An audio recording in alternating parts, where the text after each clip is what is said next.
በወላይታ ዞን በመንግስትና በህዝብ የጋራ ጥረት የህዝቡ የረጅም ጊዜ ጥያቄ የነበረው ጊፋታ በዓል በዩኔስኮ መመዝገቡን ተከትሎ በዞኑ የተለያዩ ሁነቶች በመካሄድ ላይ ናቸው።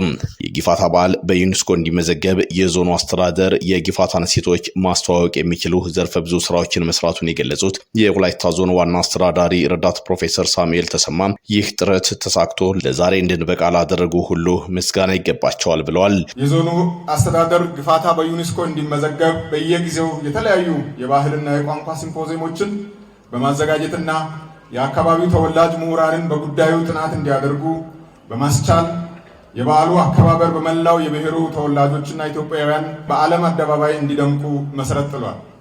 ጊፋታ በዩኔስኮ መመዝገብ እንዲቻል ቀደም ሲል ዞኑን በአመራርነት ያገለገላችሁ፣ ሙያዊ ድጋፍ የሰጣችሁ፣ በሀሳብ የደገፋችሁ ጊፋታ ከአደባባይ በዓልነት ወደ የቤቱ እንዲከበር የድርሻችሁን እየተወጣችሁ ያላችሁ የብሔሩ ተወላጆችና ሌሎች ወንድም ህዝቦች ላበረከታችሁ ታሪካዊ አስተዋጽኦ በዞኑ አስተዳደርና በራሴ ስም ላቅ ያለ ምስጋና ለማቅረብ እፈልጋለሁ። የዞኑ አስተዳደር የብሔሩን ሴቶች ለዓለም ከማስተዋወቅ ባለፈም የህዝቡን ሁለንተናዊ ተጠቃሚነት ለማረጋገጥም ተግቶ እየሰራ እንደሆነም በመድረኩ አንስተዋል። የዞኑ አስተዳደር የህዝቡን የልማትና የመልካም አስተዳደር ችግሮችን በየደረጃው ለመፍታት በኢኮኖሚ በማህበራዊና በፖለቲካው ዘርፍ በርካታ ተግባራትን አከናውኗል፣ እያከናወነም ይገኛል። በኢኮኖሚ ዘርፍ በመንግስት ደረጃ የግብርና ክፍለ ኢኮኖሚን ለማሻሻል የተነደፈውን ስትራቴጂውን እውን ለማድረግ በዞናችን በበልግ አዝመራ ወቅት 246523 ሄክታር፣ በመኸር 142249 ሄክታር እንዲሁም 47000 ሄክታር በላይ በመስኖ የሚለማ የገጠር እርሻ መሬት ለማልማት ግብ ጥሎ እየሰራ ይገኛል። የእርሻ ስራችንን ከተለመደው የኋላ ቀር አስተራረስ በሂደት በመላቀቅ በዞኑ ለኩታ ገጠም እርሻ ምቹ የሚሆኑ አካባቢዎችን መካናይዜሽን የአስተራረስ ዘዴን በመከተል ምርትን በኮምባይነር የመሰብሰብ ልምድ በማዳበር የአርሶ አደሩ የኢኮኖሚ ተጠቃሚነትን ማረጋገጥ ተችሏል። የግብርና ዘርፉን ለማዘመንም ከ400 ሚሊዮን ብር በላይ በሆነ ወጪ የእርሻ ትራክተሮች ግዢ ስለመፈጸሙ አንስተዋል።